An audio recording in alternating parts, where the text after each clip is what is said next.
Bom dia, companheiros, companheiras. Eu quero agradecer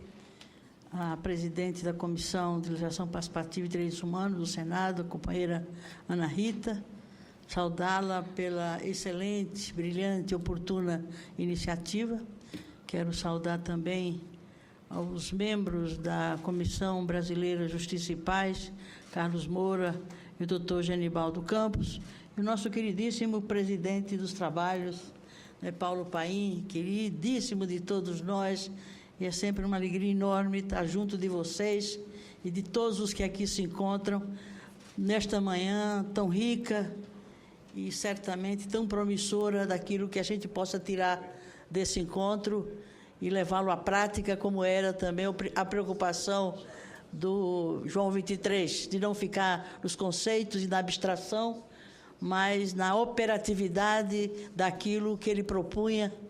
né, na sua carta maior, que é a parte in terris. Eu havia preparado um texto para apresentar aqui na minha intervenção, mas durante as falas, Paim, eu fui fazendo uma autocrítica, fazendo uma avaliação, fazendo um retrospecto daquilo que tem acontecido ou não tem acontecido nessa casa e nesse país, e concluí que era melhor eu falar aqui do quanto somos devedores ao que propôs o profeta, o santo, João 23, e o quanto não fizemos quase nada, ou acho que muito pouco, daquilo que poderíamos ter feito e deveríamos ter feito enquanto representantes do povo nessa casa. Tanto é que a sociedade está a reclamar e está de pleno direito denunciando as omissões dos representantes do povo, do Poder Legislativo nessa casa. Isso talvez seja mais aproveitável para mim mesma e para vocês, provavelmente, do que estar aqui a ler um texto que foi fruto de uma reflexão que fizemos, e vai muito da minha subjetividade como cristã, como católica e como devedora à Igreja, na minha formação do ponto de vista da justiça, que me foi alertada e me foi influenciada pela ação católica desde os primeiros tempos daquele movimento. E eu vejo que realmente a atualidade dessa encíclica, a oportunidade em que ela se coloca nesse momento, depois de 50 anos de sua publicação, e do quanto 50 anos após essa encíclica divulgada, publicada, o mundo vive as mesmas crises, os mesmos impasses, as mesmas perplexidades e o mesmo de respeito aos direitos humanos, à verdade, à justiça e a tudo aquilo que vem como ideias e como orientações do Papa João 23. Primeiro ponto, eu queria me referir ao direito à verdade e à informação, ou seja, o direito à verdade colocando o dever de se fornecer, de se dar acesso à informação aos cidadãos e cidadãs que têm direito a ela. E devemos o quê? A democratização dos meios de comunicação. O doutor Samuel, inclusive, lembrou isso. Nós temos um código de telecomunicações que já fez 51 anos, pouquinho de idade em relação à encíclica, é ainda de 1962, não foi ainda alterada nesses 51 anos. O capítulo das comunicações sociais, na Constituição de 88, do capítulo 5º, até hoje não foi regulamentado, a não ser um único artigo, que é o que criou a Comissão Nacional, né, de Comunicação Social, né, o Conselho de Comunicação Social, que não tem poder nenhum, é apenas um órgão consultivo e de estudos a serviço do Senado, e que não cumpre minimamente aquilo que caberia a um órgão de representação da sociedade civil junto a um dos poderes da República, que é o poder legislativo. Portanto, estamos a dever, né, a democratização do meio de comunicação para acabar com o monopólio das comunicações, a concentração do poder midiático, que é um enorme poder, muda, inclusive, né, as mentes, os corações, os valores, os conceitos, a visão de mundo, a leitura da realidade, porque não se tem o controle público, né, porque qualquer tentativa de regulamentar esse direito de participação social e de controle público sobre um bem público, porque os meios de comunicação são um patrimônio público e, como tal, deveriam estar a serviço e sob o controle e o acompanhamento dos seus proprietários naturais, que é a sociedade, portanto, são os brasileiros. Um outro ponto, também a Lei Geral das Telecomunicações já fez 25 anos e, como tal, também está obsoleta, sobretudo pelo impacto das novas mídias, da convergência tecnológica dos diferentes meios de comunicação de massa e, portanto, é uma legislação absolutamente superada, ultrapassada e inconveniente do ponto de vista do interesse público, o direito à verdade, o direito à informação, como um direito humano fundamental. Um outro ponto que eu refleti durante as falas dos expositores é a questão da função social da propriedade. O Brasil não fez ainda a democratização da terra rural, não se fez ainda a reforma agrária. Num país continental, com tanta terra ociosa, né, com tanta terra produtiva que está improdutiva, porque está concentrada nas mãos de muito poucas mãos, enquanto os trabalhadores, nem todos eles têm assegurado um pedaço de terra para produzir sequer as suas condições de sobrevivência. Também não se fez a democratização da terra urbana. Nós temos o Estatuto da Cidade, que foi uma conquista importante da cidadania, e até hoje não se traduziu em políticas públicas concretas, no sentido de democratizar o espaço urbano e assegurar o direito à cidade, porque o cidadão só é cidadão quando ele tem o direito à cidade. E ele não tem esse direito, até porque a cidade é privadamente apropriada por quem detém as propriedades urbanas,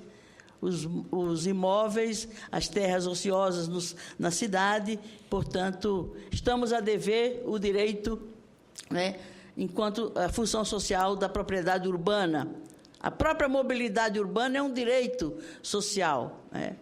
O direito à cidade supõe o direito à mobilidade, a ter meios de se locomover, se mobilizar na cidade. Portanto, isso também é um desrespeito a um direito humano, né, e a um reconhecimento do direito, sobretudo do trabalhador,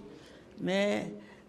no uso de um serviço que deveria ser efetivamente público, subsidiado plenamente, porque se trata de um insumo da produção da cidade e da manutenção da cidade. E todo o custo por esse serviço, que é essencial à vida da cidade e à produção econômica da cidade, recai exclusivamente, de forma aguda, sobre o usuário direto do transporte coletivo. Basta lembrar que São Paulo subsidia apenas 12% dos custos do transporte coletivo, quando outros países, quando não tem a tarifa zero, portanto, livre a tarifa, subsidia no mínimo de 70%. Portanto, estamos a dever um direito humano essencial, que é o direito ao transporte, o direito à mobilidade e, portanto, um direito humano. O direito à participação e uma exigência da cidadania. Vimos, né, as manifestações dos jovens e da população de modo geral, né, manifestando suas insatisfações, demandando seus direitos em termos de políticas públicas, mas, sobretudo, expressava o desejo de participar, né, e o direito de se sentir sujeito, podendo decidir e participar das decisões estratégicas, o impacto recai sobre todos os que vivem e produzem esse país. Portanto, estamos a dever, porque não fizemos ainda a reforma política, e não fizemos, pelo menos, a regulamentação do artigo 14 da Constituição Federal, que assegura mecanismos de democracia direta, democracia participativa, iniciativa popular da própria, um projeto de lei de iniciativa popular de autoria da CNBB, que se encontra engavetado nas comissões de justiça e outras quais, e não há uma predisposição da Casa, uma vontade política, uma responsabilidade política dos membros dessas duas casas, no sentido de atender a um dos direitos reconhecidos na Carta Pátria in Terris do João 23. Portanto, é claro, é evidente o esvaziamento da representação política nessa casa, a insatisfação, o desprestígio, né, a perda de legitimidade, de credibilidade dos mandatos, todos, porque não há, mesmo aqueles que buscam, procuram dar peso e ter responsabilidade no exercício do seu mandato de forma plena e de direito dos cidadãos desse país, encontram uma dificuldade pela própria dinâmica dessa casa, os regimentos internos que não permitem sequer o debate político, né, a reflexão e o diálogo sobre os grandes temas de interesse do país. Portanto, estamos a dever, em termos de um dos propósitos e duas orientações da Carta de João 23, em relação a esse item. Quanto à solidariedade e à justiça, veja bem, o transporte gratuito ou a tarifa zero, há 23 anos, nós viabilizamos uma proposta, né, que era absolutamente viável, e que foi construída tendo em vista um direito, inclusive reconhecido na Constituição, que é de adotar o imposto progressivo sobre a propriedade, o imposto progressivo, né, urbano. Se tivéssemos agregado um plus, né, na alíquota do IPTU, numa perspectiva progressiva de um imposto direto, portanto justo, nós teríamos criado um fundo de transporte e o custeio desse serviço estaria todo assegurado, né, por essa arrecadação coletiva, tendo por base a solidariedade, que é um dos princípios que estão apontados e sugeridos aí na Carta de João 23, que era dividir um pouco o dinheiro, dividir um pouco os bens, dividir um pouco aquilo que tem, dos que têm muito e dos que têm mais. Lamentavelmente, a estrutura tributária brasileira, ela é baseada na regressividade tributária, ou seja, proporcionalmente paga mais quem tem menos, paga menos quem tem mais, e isso tem que ser revertido. E para ser revertido precisa ter vontade política para se fazer uma reforma tributária, sobretudo mudando o caráter regressivo dos tributos, sobretudo os tributos sobre a propriedade, tem que ter um tributo sobre a fortuna, um tributo sobre a herança. Isso são mecanismos concretos de realizar na prática aquilo que é esperado, proposto e colocado como proposta na Carta do João 23, que é a solidariedade e a divisão do dinheiro, a divisão dos bens para garantir os direitos básicos, fundamentais e humanos dos cidadãos e das cidadãs, né? Portanto, tudo isso diz respeito a esse item da solidariedade e da justiça. Por exemplo, se cobra,